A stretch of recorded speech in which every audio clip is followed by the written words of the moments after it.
against the wall. But you are a strong person, so baby keep moving on. Don't let nobody stop you, honey. So look up your pants and just stand tall. You won't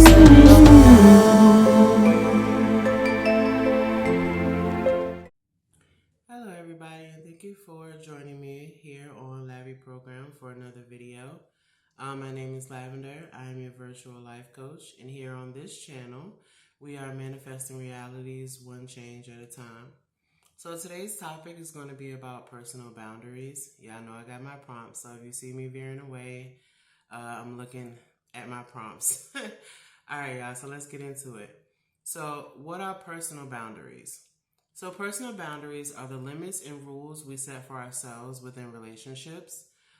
We may exhibit rigid, porous, or healthy boundaries. So some people might be like, well, what's that? What's rigid, porous, or, well, we know healthy, right? We know of them, but not too many of us might actually practice them like we think that we do.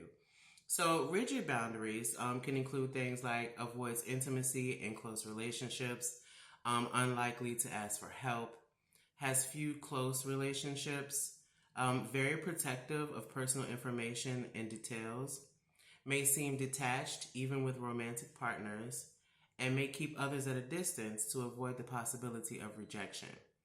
So porous boundaries might be oversharing personal information and details, difficulty saying no to the requests of others, over-involved with others' problems, dependent on the opinions of others, accepting of abuse or disrespect, and fears rejection if they do not comply with others. So healthy boundaries are you value your own opinions, doesn't compromise values for others, shares personal information in an appropriate way, knows personal wants and needs and can communicate them, and accepting when others say no to them. So I got a few FYIs that I wrote down here. Is that most people have a mix of different boundaries, such as healthy boundaries at work, porous boundaries in romantic relationships, and maybe even all three with your family. Appropriate boundaries may also depend on the type of setting you're in. So a night out with friends versus being amongst your coworkers. Cultural differences also play a role in the appropriateness of boundary types. So such as public expression of emotions, they might differ from, what's considered appropriate when you talk about from cultural differences.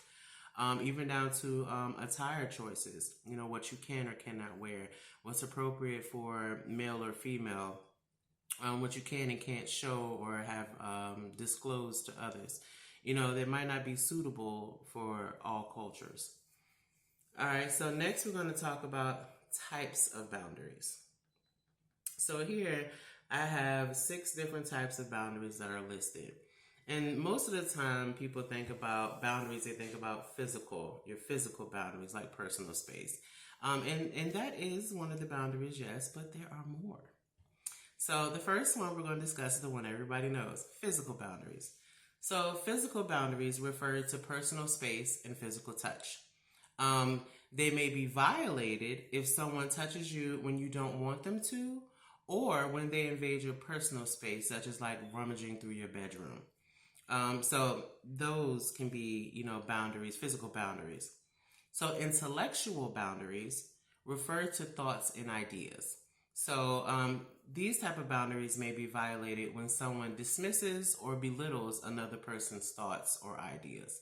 So, you can definitely have your own opinion or viewpoint of something, but trying to demean or belittle someone else for theirs, well, that's an intellectual boundary that's being crossed, because people have a right to believe what they want to believe. Doesn't mean you have to believe it the same as they do. So the third one is emotional boundaries. So emotional boundaries refer to a person's feelings. Now, emotional boundaries can be violated when someone criticizes, belittles, or invalidates another person's feelings. So this is where you kind of creep into that realm of narcissism and gaslighting and all those type of manipulative ways of being. But yes, even without the narcissistic aspects, you can still violate someone's emotional boundaries. Again, you don't have to feel the same way that someone feels about something, but at least validate that person's, emotions, letting them know that, you might disagree on how they feel, but that it's okay for them to feel the way that they feel, because it is. All right, so the next one is sexual boundaries. So, sexual boundaries refer to emotional, intellectual, and physical aspects of sexuality. Now, sexual boundaries may be violated with unwanted sexual touch, pressure to engage in sexual acts, leering, or sexual comments.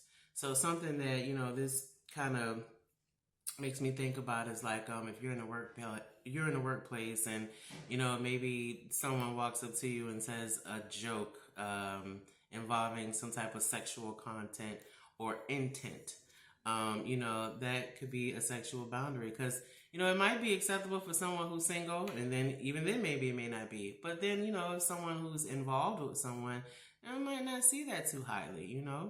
And then I don't know, nowadays some people just different, so I don't know. But anyway, let's move on to the next. So the next one is material boundaries.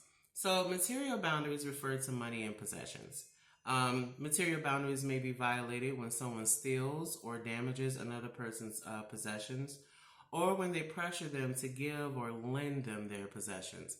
So, your stuff is your stuff. You don't have to lend it or give it away to anyone just because they ask you to. If that's something you don't want to share, then you don't want to share it, Like, I don't mind giving people rides, but I'm not about to hand out my vehicle to any and everybody. You feel what I'm saying? And even when it comes down to giving rides, like, that's something we need to talk about, because I have a right to say no. It's a courtesy that I'm providing you. You can't expect it or feel entitled to it. And then the last type of boundary we have here is time boundary. So time boundary refers to how a person uses their time. A time boundary may be violated when another person demands too much of another's time. So time boundary, for instance, could be where, I've told someone, hey, I could drop you off at work, but you got to be ready by 2:30 because I got an appointment I need to be to by 3:30, so that gives me an hour leeway. Well, if that person isn't ready when I come at 2:30 and they don't come outside until 2:45 or 2:50, well, now I could potentially be late for what I have, being that I'm trying to place some space to assist this individual. It puts me in a bind for what it is that I needed to do. So yeah, time boundary is something I'm huge on, because I am a big organized individual, and things are definitely planned out from day to day. So when there is some type of interference in my time boundary, it can be a little stressful for me, and it does feel like it's violated at times when you can, kind of be in a mix with others who might not have that same type of organizational ability or skill. All right, so next part is how to set healthy boundaries, because we could talk about boundaries, but not everybody might know how to set them, So I got 12 different things written down here about ways in which you can set healthy boundaries. So the first would be understanding why healthy boundaries are important, because in order for you to even set them, you got to figure out, well, what's the benefit of these boundaries, right? Number 2 is decide what you want, because boundaries are about you. It's not about other people and outside forces. You set boundaries for self-preservation, not necessarily just as a shield to keep others out. It's more of a way of defending oneself, making sure that you are indeed preserving yourself and what you value, what your standpoints and principles are on certain things. Number 3, examining existing boundaries. So self-reflection, taking time to see, well, okay, where might there need to be some work done when it comes to my boundaries, as well as how I'm enforcing them. Am I enforcing them, or am I just allowing myself to still kind of be ran over? Number 4, keep your boundaries simple. So, of course, not making them superbly extravagant. Just surface level stuff. We don't got a deep sea dive when it comes to, constructing or enforcing boundaries. just making sure that, it's doable. It's things that people can do. So then number 5, take it slowly. Yes, take it slowly. Any type of change, it might take time, but it takes practice and consistency. Number 6, set reasonable consequences. So because we know we can't control other people and there may be situations where these boundaries that we set may be violated, we need to examine, consequences. And it might range from person to person, setting to setting, or even the age of the individual who has violated. Because the way you might, respond to a boundary violation with an adult might not be the same way that you address a boundary violation when it comes to a child or a toddler. All right, so number 7, stick to your boundaries and remain consistent. Yes, practice and consistency. So any type of thing that's trying to be enforced or any type of change that one is trying to make, definitely sticking to it, being consistent. Because if you leave any leeway, then people feel like they can still play with you with these boundaries because you're not even being serious about them. So why should they? Number 8, focus on yourself when voicing a boundary. Yes, so even when a boundary has been violated, rather than pointing the finger and blaming the other individual, instead reiterate your boundary and focus more so about why it's important for you. Because again, it's not about the other people. It's about self-preservation. Number 9, communicate. And doing so effectively as well. Making sure that you are being assertive. You're openly expressing what it is that you want when it comes to this boundary, what it looks like, and then as well as potential reasonable consequences that may follow should an individual not respect that boundary that you have set. Number 10, boundaries may vary for different parts of your life, and they may. You may have different boundaries when it comes to the workplace. You may have different boundaries when it comes to your personal relationships. You may have different boundaries when it comes to friendships or even family members or specific family members. They can differ from place to place, person to person, setting to setting. Number 11, recognize and respect others' boundaries. So that way there is no clash. The same way we want people to respect our boundaries, well, we have to then reciprocate that and respect other people's boundaries because we can't, really be upset about enforcing our own, but then we're willingly violating others. Now, it's different if someone hasn't expressed to you that that's a boundary that they have. But I will say, that could be something where you can, just, hey, I noticed this was something that you seemed a little, frustrated or irritable about. Is this a boundary of yours? That could be a great communication starter, as far as trying to make sure that this is something that doesn't cause conflict moving forward. And then number 12, use common sense. Now, I get that might be debatable because a lot of people nowadays don't feel like common sense is very common. I'm one of those individuals. And I've definitely ran into like-minded individuals who feel the same. However, I do think that there is some level of common sense that we all receive, especially when we've reached some type of age point. So using common sense with setting healthy boundaries, just, of course, if I haven't expressed my boundary to someone, how do they know that they're violating it? Stuff like that. Making sure that this is something you are openly talking about, openly expressing, and you're making sure that you're enforcing it and you're being assertive when it is violated. So that way it's not only reiterated that, hey, this is a boundary, you violated it, this is why I feel the way that I feel, but also discussing how can we make sure that this boundary is not violated moving forward so that there isn't unnecessary conflict or tension between yourself and whoever else. All right, so some important factors that I wanted to write down here is what is your job when it comes to setting boundaries and what is not your job when it comes to setting boundaries. So it's not my job to heal others. No, it's not. It's their job to heal themselves, to start that journey and to do what is necessary to heal themselves. It's not my job to please others at my expense. No, you should not be someone's circus. You should not be someone's entertainment. And you should not be placing some type of self-sacrifice just to appease what someone else wants in retrospect. So let's not do that, okay? It's not my job to make it work if the effort isn't mutual. Right. If this is something that pertains to multiple people or even just two people trying to do things, then, it needs to take a mutual effort in making those things work. Whether it's a relationship, it could be a school project, it could be even someone just cooking dinner together. That work is necessary together, that effort together, because when it all leans on one person, it becomes too much. It can become overwhelming, and that's when problems can ensue. Next, it's not my job to continuously compromise. Right. Because then it's just you who's making the changes. It's just you who's willing to bend over backwards, and that's not fair. It's not my job to tiptoe around you.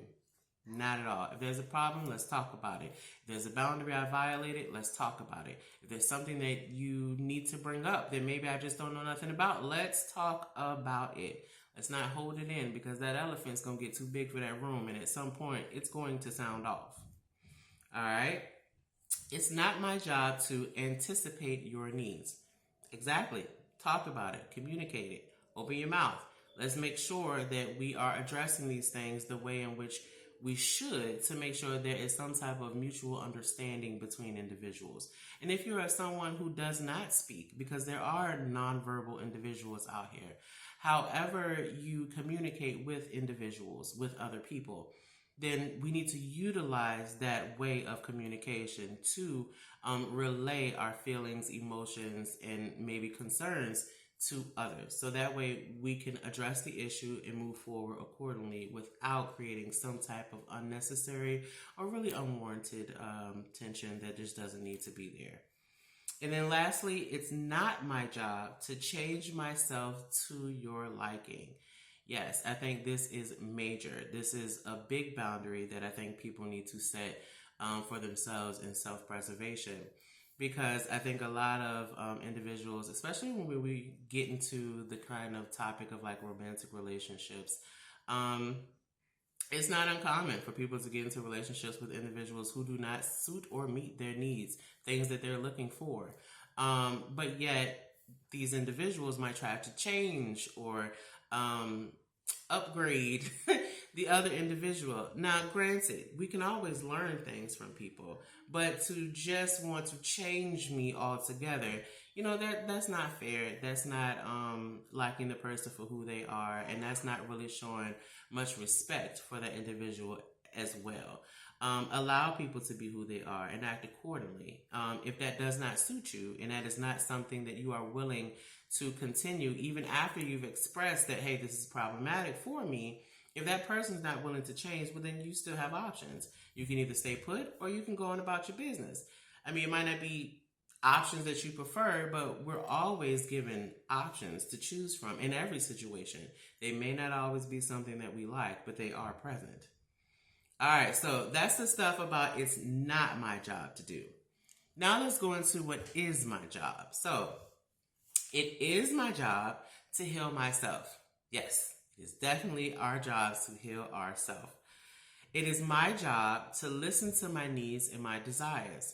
Yes, because it is up to you to care for yourself, your self-care, holistically, all the way around, internal and external.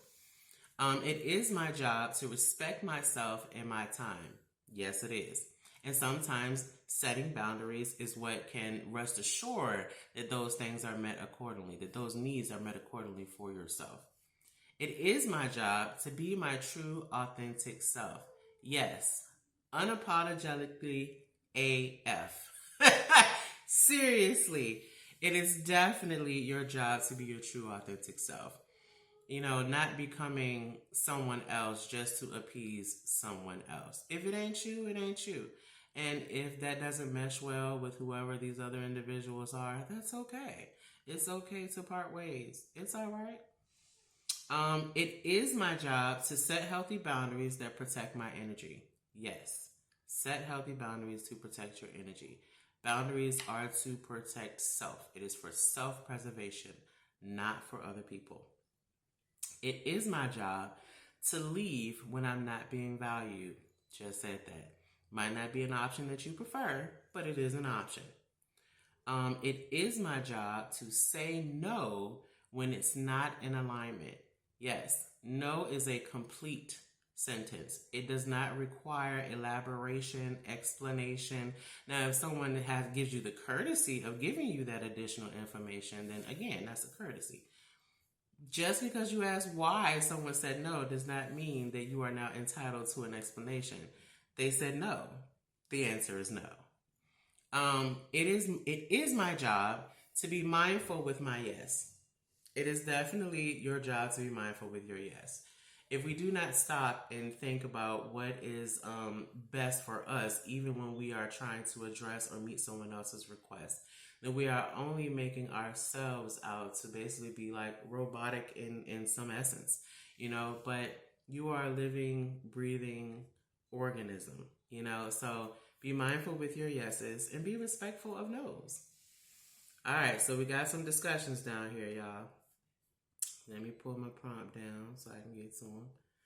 So, first discussion. In what ways has not setting boundaries negatively affected you? And this is a great thing to kind of, focus and reflect on. And just kind of seeing how, maybe not setting boundaries, whether it be for people, places, or things, just kind of focusing on like how has that influenced or impact me in some way, The second discussion question is, how will setting boundaries improve your mental and physical health? And, just taking, again, time to self-reflect on these discussion questions, really thinking about it and being honest with yourself about it. So that way, if changes need to be made, you can make them. The next question says, how will setting boundaries improve your self-esteem? You're preserving yourself with that, So I would think that it can build some type of empowerment because you're making sure that you're getting your power back by every little ounce that you can, by every step that you take. And just making sure, again, that you are preserving yourself. Next discussion question says, how will setting boundaries improve your relationships with others? Well, as the saying goes, you got to teach people how to treat you, right? So by setting boundaries, you are not only allowing people to know what your limits or your cutoffs are. Sorry, y'all, for getting so tongue-tied.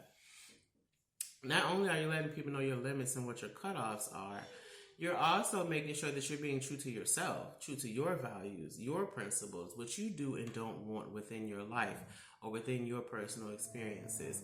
So, that helps you to, again, honor your true, authentic self. And then once you're doing that and people can see you respecting yourself and realizing, okay, well, I can't get by when it comes to this thing. I can't easily manipulate this person. It can get them to then respect you even more because you are being you and you're not allowing that to be shifted all because of some external, factor or piece. And then the last discussion question is, how does it feel to acknowledge and accept that you can't make people do what you want, even when you set boundaries? Now, this can be a bit irritable because, look, I done told you multiple times that this is my boundary. You keep on violating and keep on violating. But at the end of the day, we cannot move other people. We cannot control them. What Pinocchio song say? Ain't got no strings on me. So, you gotta let people be who they are, and then you act accordingly when it comes to being aware of how this person moves, what they are not willing to do, preserving yourself. And it's okay that people can be completely different from who we are. I got friends that we literally are no longer on the same page of the things that we do. I mean, shifted all the way. But at the end of the day, them still my kinfolk. I still rock with them. It's just I can't rock with them in the same way that I used to. Doesn't mean that we're not cool. Doesn't mean that I won't be there for them or support them. It just means I have to move accordingly now because in some way we have shifted or grown differently from one another. Still my peeps, just I can't, can't be around you like I used to because I can't sacrifice what I've constructed for myself and my future. You know, again, doesn't make them a bad person. It's just, it's not in alignment with what I'm currently doing in my life. And maybe vice versa. You know, people feeling like things that they have in their life, maybe being connected with me doesn't align with the things that they have going for their lives. And that's fine. Doesn't mean we got to beef. Doesn't mean we can't be cool with each other. We just act accordingly with one another and still be respectable. You know, still have those healthy boundaries that we need for ourselves. And that's cool. All right, y'all. So that was it for our video today. Again, talking about those personal boundaries. Make sure y'all take some time to really focus on those discussion questions so that, you know, it's something that you can self-reflect on. This is work that you can do outside of one-on-one conversations. These are conversations, you know, that discussions that you can do outside of one-on-one conversations with a life coach or with an outpatient therapist or, you know, with your homegirl, homeboys, or family members. These are the work that you can do independently on your own. And then just come back to this video if you need to, you know, just to reflect even more on yourself. All right, y'all. Well, if you want a more personable session, the booking details are in the description. Like, comment, share, subscribe.